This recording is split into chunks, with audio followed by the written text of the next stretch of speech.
It's time to take a ride on the Steelers Afternoon Drive with our co-hosts Alan Saunders and Zachary Smith.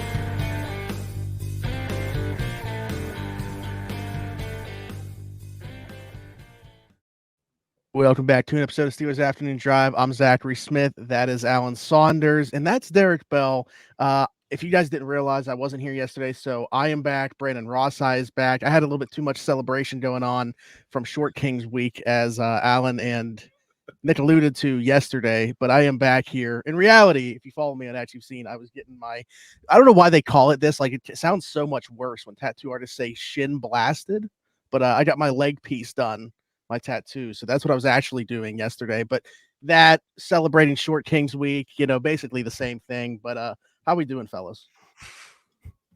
Yeah, I was giggling at that commentary. Yeah, so is my tattoo artist. I decided, like, the one episode that I'm getting ripped on, I play out loud in the tattoo shop because my tattoo artist is actually a fan of the podcast.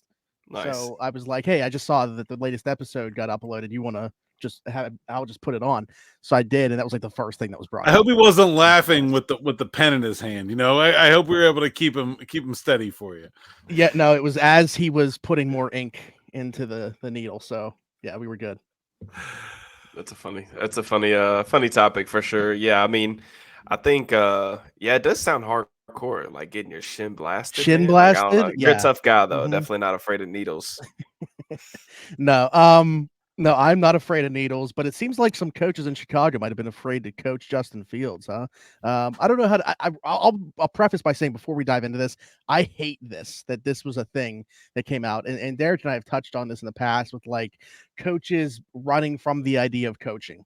What are we talking about here? In case you haven't seen over the last week, is this Tyler? So I'm kind of familiar with his work. Is it Tyler Dunn or Dune? Do we know how that's pronounced? His last name? I'm not. I've read quite a few of his pieces. Yeah, he does a bunch of long form stuff on his Substack, but I'm not sure on how his name is pronounced. So either way, he put out something about, a Chicago Bears coach saying this about Justin Fields and his tenure. Watch his eyes. He tries to see the whole thing, doesn't see anything. His eyes are all over the place. Really hard to watch. It's just bad football.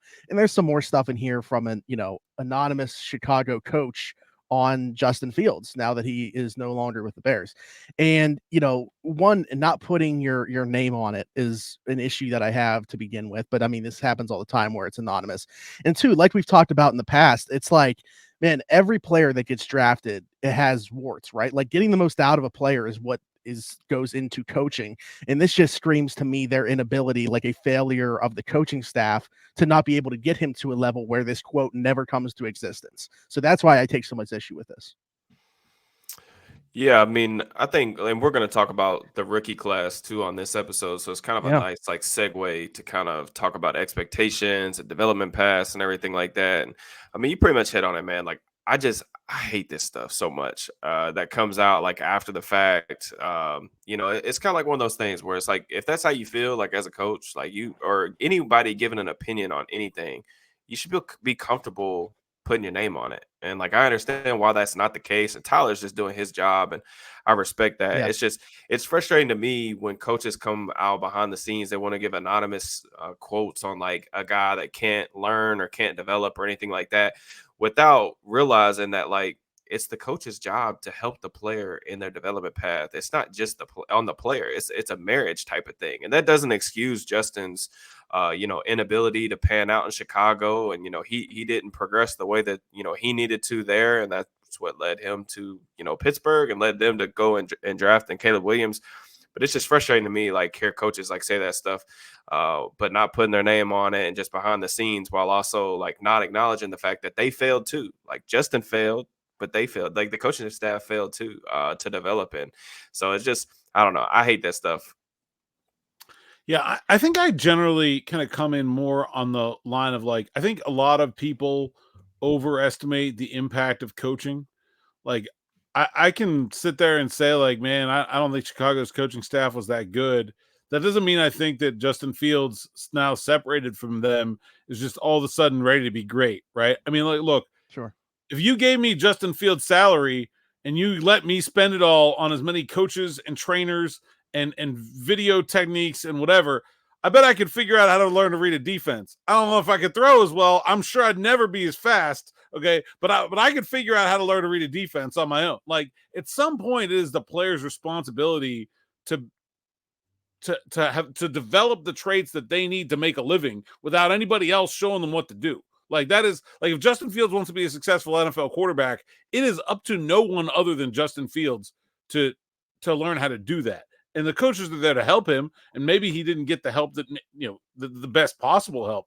But at the end of the day, it's his responsibility. And I don't think changing coaches changes players very often. But it's one thing for someone out there to have the opinion that, look, man, maybe this guy just doesn't have it. Like, maybe he's not focused enough on his task and his business. Maybe he's not smart enough to figure it out. Maybe, he just, he can't learn. I think if you're an evaluator of talent, if you're in the media, if you're a fan, I think that perspective is perfectly reasonable to have. The literal last person in the world other than Justin Fields that could possibly have that opinion is Justin Fields' coach. Like, what are we doing here? Like, it was your job to get him to do the things that now you're saying he wasn't doing. Like, what? I mean, I just, I understand some frustration with the process, but if like, literally anyone is going to, you're just putting yourself out there to be like, hey, like if Justin Fields now goes out here and throws for 3,500 yards this year and puts up a passer rating in the high 90s, like how stupid is Chicago's coaching staff going to look? Like what are you doing, man? Like you can't. I understand you're in the focus of this story, and I'm sure the point of the interview is about Caleb Williams and about how they're going to attack his development. And so I can understand maybe wanting to draw some contrasts about things. I get it, but man, what an awful look. And I think to me, it doesn't change my opinion about anything about Justin Fields to hear that. Like, as someone who's like a fairly neutral observer here, like, I don't feel like I'm like, did I think that Justin Fields was great? No, I watched the tape and I know that he can't read the field. You can see it out there. Like his coach saying it doesn't change that much for me. And clearly he was there long enough to have absorbed some coaching. If he was getting, clearly there was some part of that process that was breaking down, right? I mean, unless the coach, either the coaches are real dumb or Justin Fields isn't listening or is real dumb himself, like one or the other, right? There has something there has not been going right. So, I mean, I think we knew there were problems between Justin Fields and Chicago. I think we knew he was not a perfect player at the NFL level. So I'm not really – I'm surprised that it came out, but I'm not surprised that people feel that way. Yeah, I mean, I definitely agree with what you're saying too. Like, it frustrates me from like the type of content that, I kind of gravitate towards and the type of content that I create. Like it frustrates me because I also feel like it fosters this belief that, NFL coaches, like they're never like quote unquote in the wrong, right? Like it's always the player's fault, or like when you guys or us in the content creation or media space, when we get stuff wrong, people can go back to like our bad takes or anything like that and say, look, you were wrong, this and that. Well, like NFL coaches, they just hide behind this anonymous name and like they don't ever have to like put their name on something. Like, and like you were saying, the fact that Justin failed in Chicago is on Justin, right? Like that is something that Justin's always going to have on his resume. Fact of the matter is, it doesn't change this isn't an opinion. This is a fact that Chicago's coaching staff failed as well. When you draft a quarterback in the first round and he doesn't develop into the type of player, type of franchise caliber quarterback that you're looking for, that's on you guys too. Like, to me, it doesn't change my opinion of like Justin as a player, because like you said, Alan, we've watched the tape. We know like his strengths and weaknesses. We put up however many pieces up on SteelersNow.com on his strengths, weaknesses, given a very unbiased opinion on his abilities as a player. But for me, I just look at it and think of like my opinion of this quote unquote anonymous coach from the Chicago coaching staff. It just drops even lower than it already was, having like watched the environment that they placed this kid in, because of some of the stuff that's coming out after the fact. I just think it's so weak, like sitting here and like throwing dirt on somebody's name, saying that he can't learn or can't do this, when it's like what you said, it's your job to help him get there. And if he doesn't get there, that's on Justin, but it's on you too. It's a two-way street. And I don't know. It's just one part of like the business.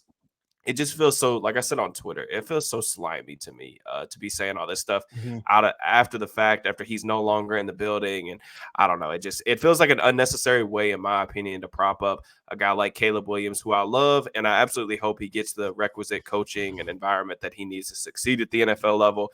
It just, like I said, the whole thing just feels really slimy to me. Yeah, my main takeaway is what Alan said, where it's like nothing about this changed what I thought about Justin Fields as a player or didn't know. I just don't like the fact that there is somebody from a NFL coaching staff of the regime that had Justin Fields under them saying this now. That's my only takeaway from this entire thing. So, but I did feel like it was kind of like Derrick said, a good thing to bring up, because now the Steelers bringing in this rookie class, we just wrapped up rookie mini camp last week, OTAs a week from today, and we talked about the importance of this draft class, how the Steelers need immediate contributors in a lot of different spots. The fan base, obviously, as every fan base probably feels about these guys when they get a new draft class in, heightened expectations, like right now through the roof for all these guys. Roman Wilson is Hines Ward already for the franchise. But I think it's important to have the conversation about, like, what do we expect from these guys? Like, what are realistic expectations? How early can some of these guys contribute? So I thought that'd be a good conversation to have today as well. Yeah, I think so. I think it's good to kind of set a baseline, right? I mean, I think we, wrote a story about Peyton Wilson the other day, and like half the people in the comments are like, defensive rookie of the year. And I'm like, I don't even know if he's going to play that much. I think there's now look that at we where have, the linebackers went down in 23, though. Like, if it happens again in 24, and he's not one of them. That's true. That's true. I think it's a good time and a place to kind of, now that we have a little bit of an idea how the Steelers are going to use these guys, now that we've kind of gotten to talk to them and see them on the field a little bit, just kind of give our thoughts about what are kind of reasonable expectations for these guys as rookies. Because I do think, like Smitty said, these guys, they're like, this is going to be a rookie class with a lot of right now impact. This is an older class compared to what the Steelers normally do. It is an experienced class compared to what the Steelers normally do. I think they have a lot of guys ready to hit the ground running. Yeah, I mean, we can start wherever you guys want. Do y'all want to go in order? Or do we doing like superlatives, or what y'all want to do? Let's just go by player. Okay. Yeah, so I would start, first round pick. We could work our way down. So Troy Fautanu coming in, obviously, is a first round pick. We've talked about like the spot for him, right? Like, is it going to be on the left or right spot? We've talked about the fact they, had him at right during rookie mini camp. We'll see if that sticks. If that is the case, to me, that is a good indication that he is going to start right away, because I mean, you're not Dan Moore only on the left side. They've talked about the idea of moving Broderick to left. What's the competition on the right side for him then? So like, you would think Troy Fautanu probably a day one right tackle for this team. That's what I think. I think he's going to start day one. I don't really even think there's going to be a real serious competition. I think that you're going to see mostly Dan Moore and Broderick Jones both work on the left side. Maybe you'll see Moore do some right, but I think it's just – I think Troy Fautanu is going to be in position to start maybe even as soon as next week. I mean, I don't know. They're going to go out there with the first-team offense, and it's not crazy to me that he could be on it. I expect he's a very veteran player for a college player. He's played in big-time games. I think he's ready to go. Yeah, I mean, with Fautanu, man, I mean, he was my 7th overall player. There's some video stuff out there that maybe suggests that he was right in that same range for the Steelers brass too. So when I look at Fautanu, I just think he's further along from a pass protection standpoint than Broderick was last year. And I think that's probably the biggest difference in terms of, is he going to be ready week one? I think circumstances could also determine that, like you guys said, with Broderick, them wanting to get him back on the left side, Fautanu already working on the right side. It's going to be an adjustment period, like with him switching sides, because he hasn't played there on the right side since high school. But at the same time, I think the more reps you get in, the better, right? Like you head into, like Alan said, I would just go ahead and kind of accelerate that process and just go ahead and start him from day one. I mean, Fautanu is a dude. He's going to be a 24-year-old rookie. He's got a plethora of experience. He's way more experienced than Broderick was coming into the year. And then I just think with having to move systems too, like you're implementing a brand new offense with a new offensive coordinator, you've got a lot of moving parts, right? Like you got 2 new quarterbacks, a completely new quarterback room. You got some changes on the offensive line. I would want to get those guys. I mean, offensive line in general is just one of those positions where like you want those guys to gel, especially if you're playing in a zone blocking system. You got to know like when you're helping, when you're climbing, when you're reaching. Like I just think that those guys having more reps to kind of work with one another is going to be extremely beneficial.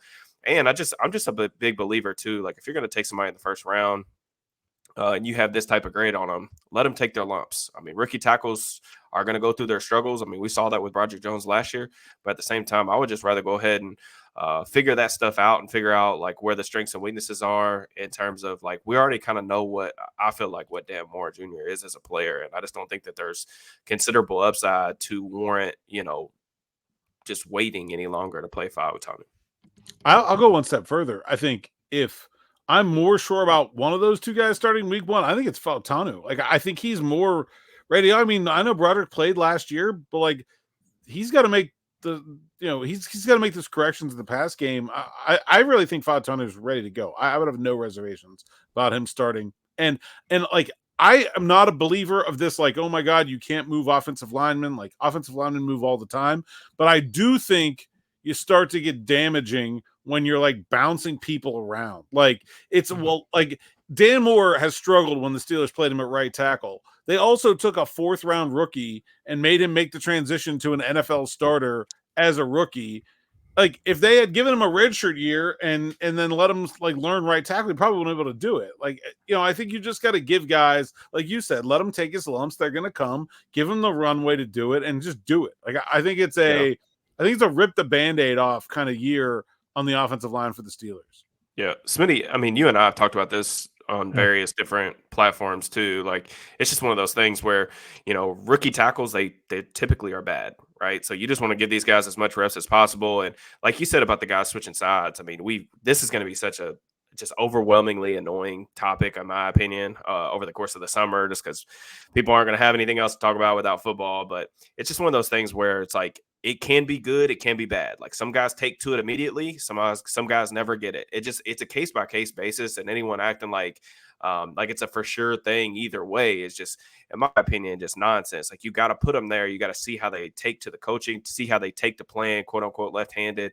And Fautanu is just so athletic, man. Like he's a freak in terms of, like you mentioned, like comparing him and Broderick as prospects isn't really all that close for me.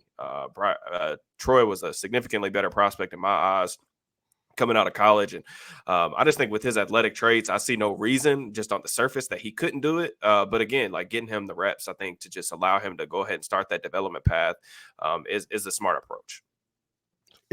I'm glad you said that because it just reminded me of a conversation that Nick and I had after we drafted Troy Fautanu, and someone was asking about Broderick. If you were putting the 2 draft classes together, how would you have kind of ranked them all together in back-to-back years?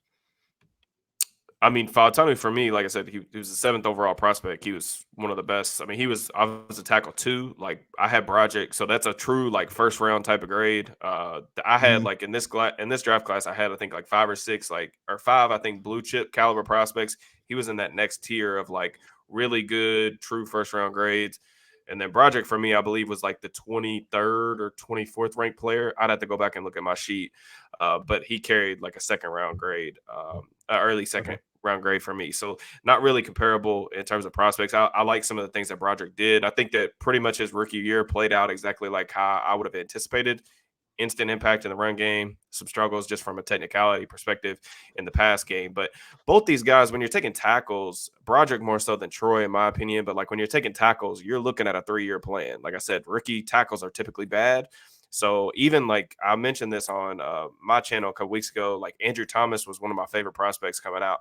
Andrew Thomas was horrific as a rookie. It honestly made me embarrassed how high of a grade I had on him coming out. And then 2 years later, he's an all-pro, one of the best in the position. So it's just you're looking at a 3-year window when you're talking about offensive tackles. It's a tough transition. Yeah, absolutely. Okay, moving on then. Pick 51, Zach Frazier, who, I mean, you look at what's there at center, another guy that we expect is going to be the day 1 starter. I think across the board, we would say that, right? I mean, do you guys think that there's any shot that Zach Frazier is not this team's starting center when they open the season? There's even less of a conversation, even though I think Troy Fautanu is a lot better player just because there's nobody else. Like he's got to start. Yeah. They don't have a choice.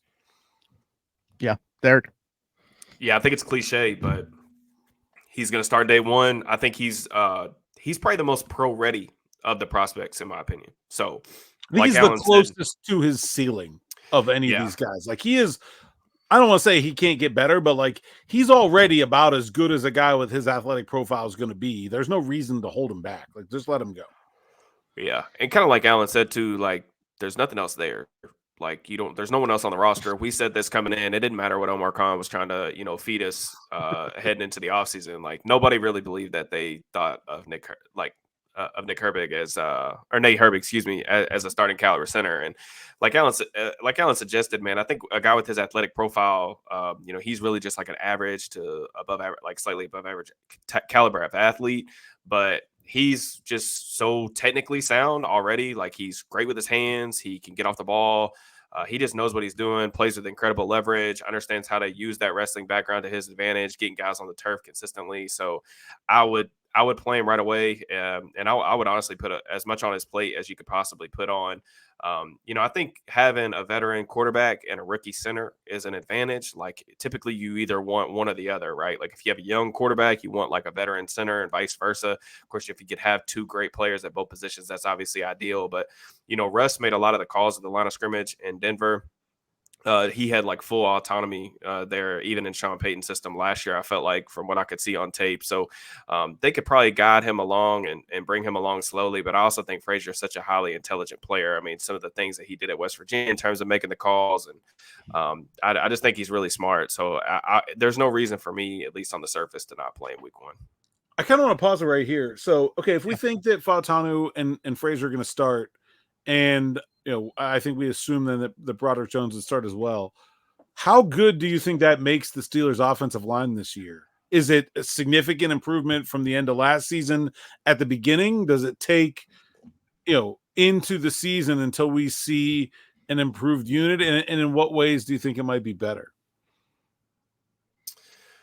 That's a tough one for me in terms of like classifying where they could rank among the NFL. I mean, it's tough. I mean, I feel like it's almost unfair because they've invested so much in the offensive line over the past 2 years. Like you think about, signing Sayamalo, trading up for Broderick, then you draft two offensive linemen, Frazier and Fautanu in the first 2 rounds. I think everybody sees that and says like, oh, they've invested in it. They're going to be a top 10 unit now. Like look at all the high draft picks, look at the free agent guards, all that stuff. I still think it's going to take time. I think we'll see a dramatically different product towards the end of the season that we will week one. And that's even, acknowledging that I do think Fautanu and Frazier can be like day one starters.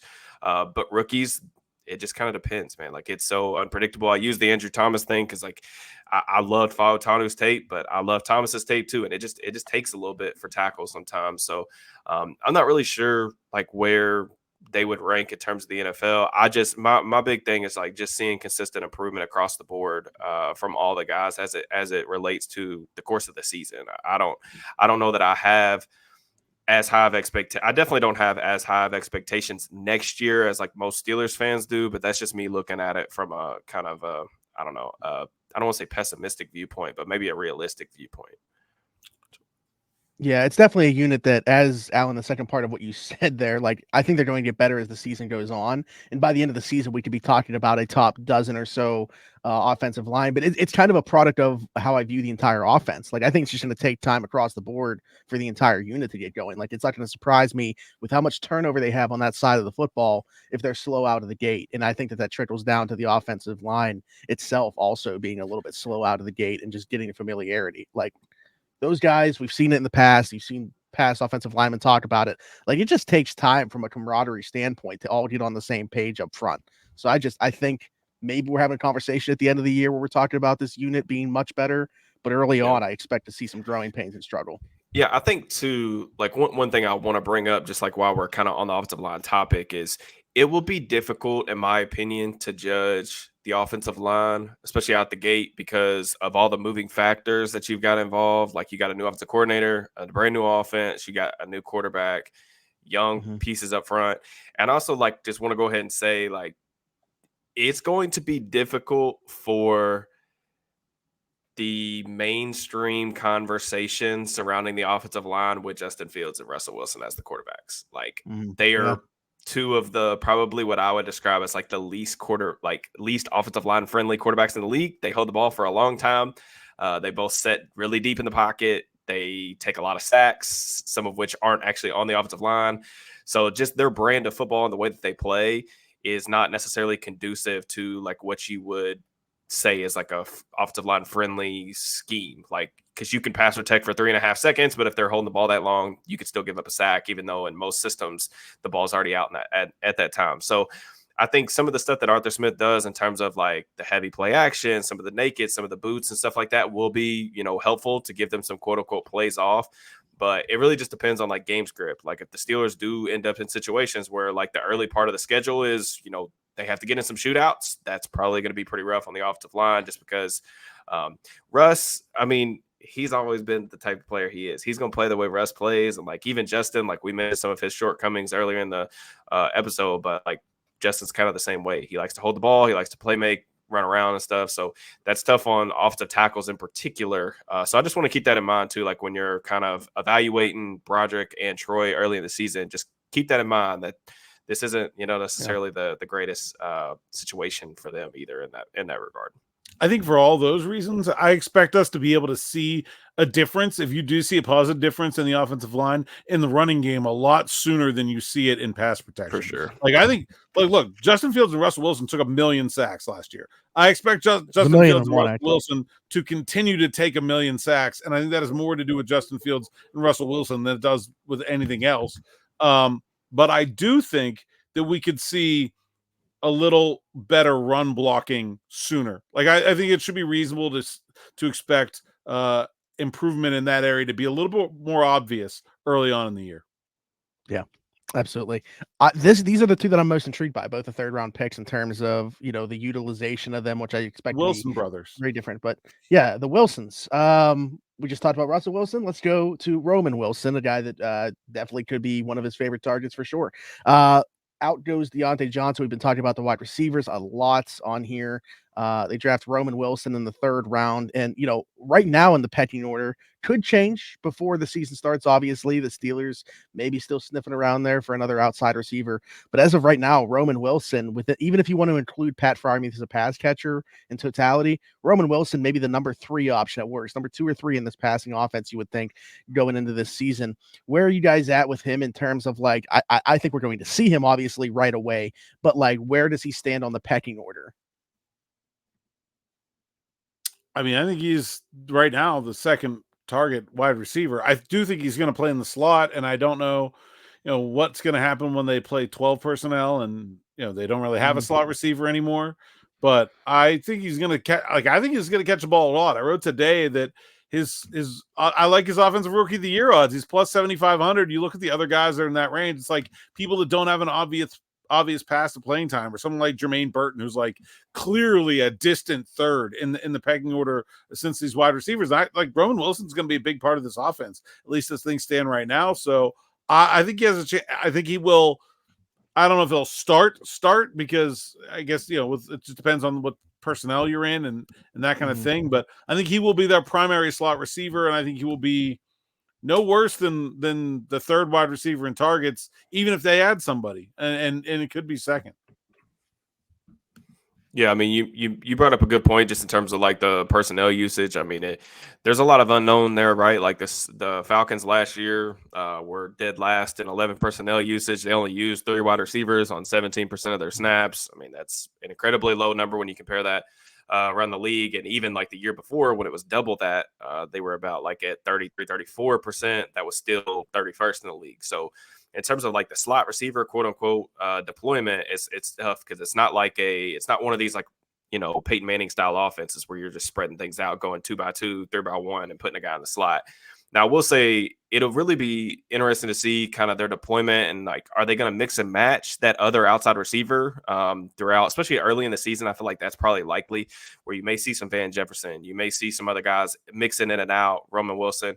And then really you just have to be, in my opinion, really careful about how you're using him. Like you want to make sure you're using him a lot in motion, doing some of the things that Michigan did to free him up from press coverage. A lot of motion. You're going to see a lot of crossing routes because that's something like he's deadly with. You can use his speed as kind of like a lid lifter on offense to kind of take the top off the defense. And that's definitely something I feel like can help the scheme and help open some things up for some other people. And I love his hands too, particularly in the middle of the field. There's a lot of stuff that you like about his game. When I look at his kind of development path, though, I think he still has room to grow as a route runner. And then I just look at the biggest question for me in terms of like overall impact early on is like, what type of improvement are we going to see versus press coverage? Like not just in training camp, like what he's done since the season ended at Michigan, but also like how quickly can he adjust to NFL talent? Because that was a big question mark on his profile, in my opinion, when I was scouting him.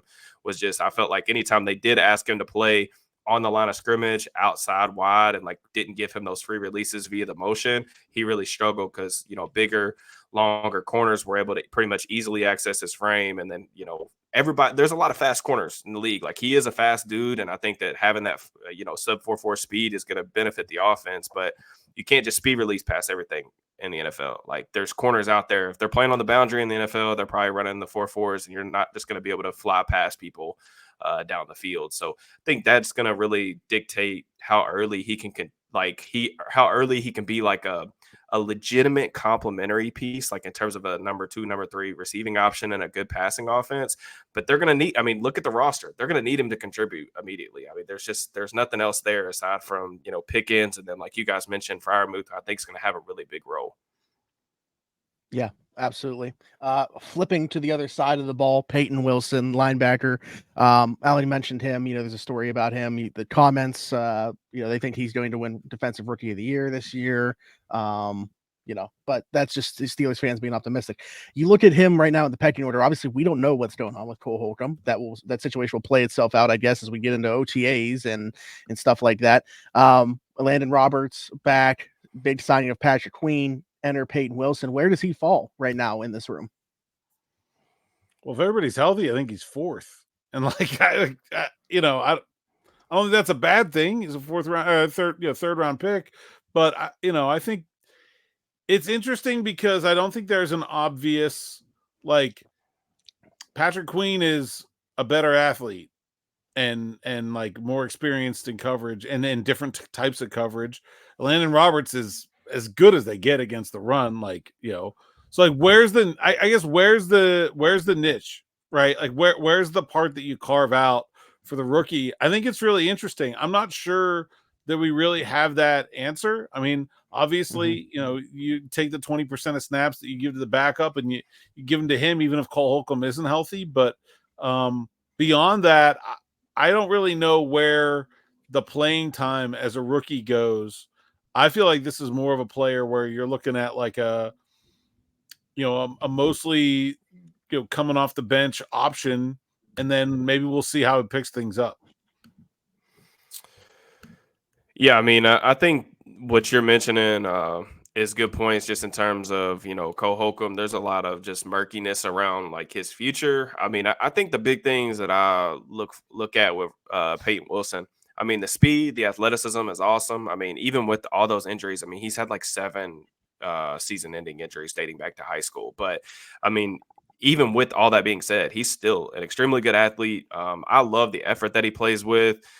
The speed, the sideline-to-sideline range is definitely evident, like when you watch him play. And he's definitely the run-and-hit style linebacker that I feel like that they've been kind of looking for, and that's why they signed like Patrick Queen this offseason. Was they want that really good athlete to kind of run sideline to sideline. You can do some creative stuff with him as a blitzer, kind of what I'm really excited about seeing what they do with Patrick Queen, if they can utilize his athleticism a little bit. But I do look at them like I wouldn't be bullish on necessarily playing like Peyton Wilson and Patrick Queen together. And the reason why is because like Wilson also has is going to have, in my opinion, probably the toughest transition for these guys in terms of playing in college to playing in the NFL. And he was excellent. Like his tape was really good in college, but you got to look at what he was being asked to do. Like the type of defense that NC State was playing, he was not asked to take on blocks very often. Like he was almost playing like some type of like hybrid role in their defense. And like you saw it when guys were able to get to the second level and get into his frame. He spends a lot of time trying to disengage from blocks. He's not really good at the point of attack in terms of because he doesn't have the arm length to necessarily, disengage. Like he uses quickness to get around blocks, which is good. But that's going to be more difficult as he gets to the next So between like where he comes in, because like I think a lot of people may say, well, like Landon Roberts, he's a journeyman guy. Well, like Landon does a lot of things that are like really necessary for your defense in terms of filling that thumper role, somebody that's going to be able to take on like power pullers in the run game and take on blocks at the point of attack. And he can also bring you some stuff as a blitzer too. So I just wonder about like where he's going to fit in, but still like where the Steelers picked him, you know, in the top, barely in the top 100 in this type of draft class. This is a bet on the future, in my opinion, where like I'm not really anticipating like a ton of contributions, but like Smitty said earlier, it really just depends on like the linebacker room got devastated with injuries. So we could see him early on or we could see him not at all. Neither one, I guess, would really surprise me. The one thing that does really interest me is the idea of putting him and Queen together in the nickel. If you're in like if you're in like obvious passing down nickel situations where like it's 3rd and long, but this is still a team that plays with a tight end and with a pass catching running back, you know, so like the Browns. Okay. So you got Njoku on the field, you got Chubb on the field, but it's 3rd and 10, right? So you're not going to play dime with those big weapons out there. That's where I think he really could be useful as kind of a chess piece right away. But as far as like an every down player, man, I have a hard time sitting down Landon Roberts on 1st and 2nd down. Like I don't see that happening. Right, absolutely. So once we're on agreement there, and then obviously it gets a little bit murkier beyond that because you talk about guys that aren't expected to step in right away and play in spots. Mason McCormick, Logan Lee, Ryan Watts, but we'll start with Mason McCormick, who's a guy that, you know, I guess as early as next season could be a starter. We'll see how the James Daniels contract situation plays out. Isaac Seumalo already 30 years old. He has 2 years left on his deal going into this season. What do we see in terms of Mason McCormick, obviously, as we enter the 2024 season? I mean, I think he's the 4th interior guy. Maybe he could work his way up to the 3rd, but I'd be pretty surprised if. Yeah, I guess the question is like, is he competing with Nate Herbig to be the swing interior guy? Like, is that the best? That's the idea. I mean, that's probably to me like the upper level of his contributions this year. So if he could pass Nate Herbig as a swing interior guy, that'd be a pretty solid result for him.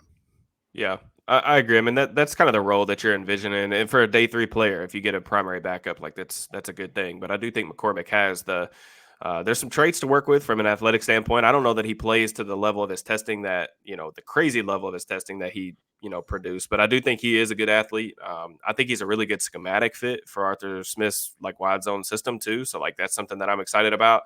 I do think like he can push, and I just wrote a piece that I sent to Alan to edit just shortly before we jumped on here. But I do think that McCormick will pass Herbig as like the interior primary backup. You know, I think the big question for me is like, I do think he's a better scheme fit. I think he's a better athlete. There's more upside there. They just spent a draft pick on him. Herbig also like is entering the last year of his contract. There's some cap savings that they could use if McCormick did have a really strong summer.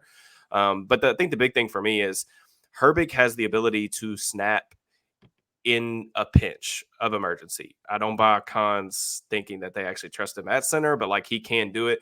The big thing with McCormick is like he played, I think he started 57, straight games, but they were all at left guard. So he worked at right guard, from my understanding. Alan, you can correct me if I was wrong. If I'm wrong. Yeah, right guard. He worked at right guard and Ricky minicamp. So the big thing for me is like how quickly can he pick up the right side? Because if you're a backup, you have to be able to play both sides. If you're a guard, like it's just a non-negotiable thing. And then in order for him to really surpass Herbig, he at least has to have a functional ability to snap the football if they absolutely need him to. And I think that those are questions that we don't have the answers to right now, but hopefully we will once training camp hits. But I do think that McCormick could be a potential like baseline starter type down the road. But I went on this rant. I'm just not ready to like, people are just like kind of discarding James Daniels. Like, he's James Daniels' replacement for next year.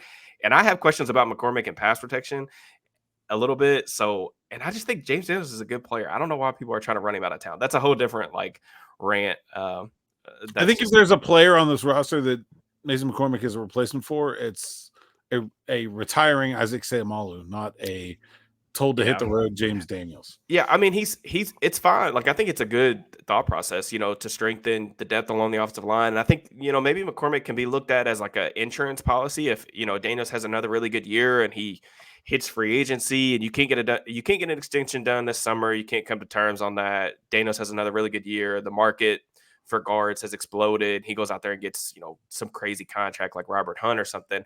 It's good to have that in your back pocket. But like, I almost feel like the way that it's being discussed right now, like on social media amongst the fan base and stuff, is like, oh, this is his replacement. Like, he's just going to walk next year. And I don't know. It just feels like with an offense with not very many good or established players, it seems like letting one of those just saying the plan is to let this guy walk, who is a good established veteran, just does not seem very smart to me. That's just my opinion. Those people are idiots, but I also feel responsible for it because immediately when they drafted Mason McCormick, I tweeted James Daniels walking after the season ?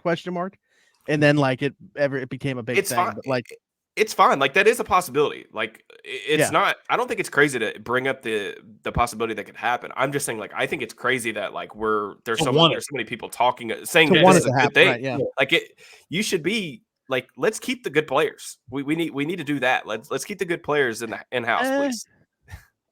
Yeah, bold strategy. I know. Hot take. Those same people would want to see the Steelers finally pick in the top 5. That's what it is. They want to get worse before we get better. All right, and then I mentioned the 2 6th rounders, Logan Lee and Ryan Watts. Logan Lee, I don't know. It's interesting because I think that he's competing probably for a spot with like a DeMarvin Leal, and the interesting thing about both of them. Like, you can throw the tweener word on there, but like Alan and I think it was an episode with Alan and I, maybe it was Nick and I as well, had a conversation about him. Okay. Yeah. We're like, is he really though? Cause like, you're not going to ask him to rush from the outside. Like, he's not going to rush off the edge at the NFL level. He's not a tweener. He's just too small to play the position that he's being asked to play. There's a difference, right? DeMarvin Leal was a tweener, right? Logan Lee needs to get bigger. I think that's the difference between those two guys. I'm gonna be surprised if he makes the team. I'm gonna be perfectly honest. I don't see how it works out right now. The upside for him would be play well enough that he makes somebody ahead of him expendable, and maybe they trade a guy like Loudermilk or like Leal if they think that they have something in him that they want to hold on to. And they can get a pick for one of those guys. I think that's the upside play. But I right now my expectation would be practice squad. Yeah, I mean, expectations definitely need to be tempered. Anytime you're talking about day 3 picks, especially in a class like this that just wasn't and a loaded position group for the Steelers. Like, maybe not loaded in terms of high end, but like deep. This is Brett Kiesel, so I don't know what we're talking about. Yeah, I mean, I think I probably would have said that I'd be surprised if Brett Kiesel made the team his rookie year too. So I guess that's fair. Yeah, I mean, I think with Lee, he is a decent athlete. I think that there are things to like about the way that he uses his hands. I think he's a better run defender than maybe you would think with like his size and length profile. But at the same time, like I worry about like a little bit of how that's going to translate, particularly against double teams at the next level. I don't think that I think the length is going to be an issue, at least in terms of like his ceiling. Now, do I think he could potentially be like a 5th or 6th guy in a rotation? Like, yeah, I think there could potentially be that. Really like the effort that he plays with on the defensive line. I don't really see a ton of upside here. And with a guy like Leal, the pass rush productivity has been notably missing. And then obviously we know that, he's had some like fluctuating weight, like play wise. And I don't know how that's going to play out. I would be surprised if both Lee and Leal made the roster, just because I feel like at some point your defensive line depth pieces have to be able to play a significant amount of snaps. And I don't see how you could be comfortable saying right now, as we sit here today, that either one of those guys are ready to take on a lion's share of snaps. Whereas maybe, a guy like, I mean, they don't have him anymore, but a guy like Armand Watts, like when they signed him last year, I sit there and said like, okay, like if somebody goes down, like he could, in theory, he could get you by in a 3 to 4 week stretch of injuries where he would have to play starter level snaps. Yeah. And I think like Watts is a nice player. I think he's a good rotational piece and the type of player that you would like in that regard. But I wouldn't feel great if, the Steelers ended up keeping 6 defensive linemen and Leal and Lee were 2 of those guys. I would be surprised. I think they're kind of fighting for one spot, in my opinion. I agree. And the other one, Ryan Watts, also some intrigue here just because he's an outside corner fits the prototypical size that they've been looking for. The Steelers have in recent draft classes, but a lot of people talked about a transition to safety that he can make. And will he see significant snaps at either one? Bit of a long shot, obviously, for that to happen. I look at this guy and just see like a special teams. I'm not going to say ace, but a special teams contributor to a high degree in his future. But in terms of like cornerback safety, what do we see here, and what can we expect in year one? Well, I'd have him fourth among the big-bodied outside corners they have, which is generally not a path to the roster. But maybe if he could be a safety too, I don't know. I don't think I'd be picking him over Trenton Thompson either. I think he can play on special teams. Just not sure how you have to work the roster math to get him a spot to do that. Alan, where did he, if you could say it, where did he play in minicamp? Boundary. Did he really? Okay. I mean, Beanie Bishop played in the slot, and Marquez Williams from Pitt played in the slot. Okay. Yeah, I'll be honest. I've watched like 2 or 3 games of Watts like since the draft ended. I mean, I think there's some things that you like about like his size profile. Obviously, the Steelers have really coveted these tall, long corners. I think that there's some things to like about that. I do like the way he hits. He's not afraid to come down and tackle. That's where I think a lot of the I think the safety thing, it kind of makes sense, right? Yeah, I mean, I watched 2 or 3 games and I saw him make a couple tackles in space where he's like planting ball carriers and not allowing any yards after contact or anything like that. I actually think his missed tackle rate was extremely low per Pro Football Focus. I don't have the number on me, but it was really, really low for a defensive back. The things that worry me, man, is I think he's kind of stiff. So I mean, I think that's kind of the big worry. Like when you get a lot of these like taller corners, it's like, are they going to have the necessary, hip fluidity or long speed to hang on the boundary at the next level? Like when I was watching him, I saw people stack him fairly frequently on the outside. So I know the coverage metrics don't really necessarily do a lot in his favor either. If you just look at the raw numbers and stuff, if you take those into account a lot in your evaluation, but I think the best case scenario for a guy like Ryan Watts, I kind of mentioned this maybe with Smitty, is like maybe like a Trey Flowers type where like he's a bigger bodied corner where you kind of just deploy him as like maybe like a matchup piece against like tight ends or power slots. Like that's if he hits, his ceiling. You can use that link to kind of counteract some of those bigger bodied guys. And I don't know. I feel like when you're drafting day 3 types, I think Howie Roseman had a good quote on this. Like you're looking for unusual body types and unusual play styles to fill specific roles. I think he had that quote when he was talking about Johnny Wilson, and Watts kind of fits that. Like he's an unusual body type for a corner. He's the guy you would play against, Johnny Wilson. Yeah. So I mean, I think it's a fine bet, and somebody like obviously when you're talking day 3, special teams are going to matter. But I don't know. That's kind of the take that I've been workshopping just in my own head when I've been watching a little bit of his film. I'll say this: when you run his RAS as a strong safety, it's a 918, and I would be trying to put 15 pounds on this guy and turn him into Terrell Edmonds.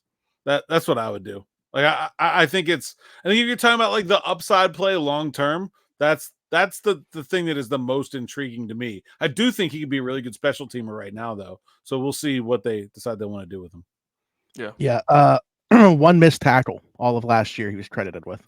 Yeah, I knew the numbers were really low, and like I watched 2 to 3 games, and then that's what led me to go look at the numbers because I was like, man, this dude, I didn't see him miss a tackle. Like not even like missing a tackle, but great technique, great form, and like not allowing any yards after contact was really impressive. So there's stuff to like with his profile. I just, I don't know. This draft class was so shallow in my opinion. Like once you got into the day 3 stuff, even like with the 6th round picks, I didn't really care who they picked because I was just like, I mean, there was only a handful of guys that I even really liked at that point in the draft. So it is what it is. Right.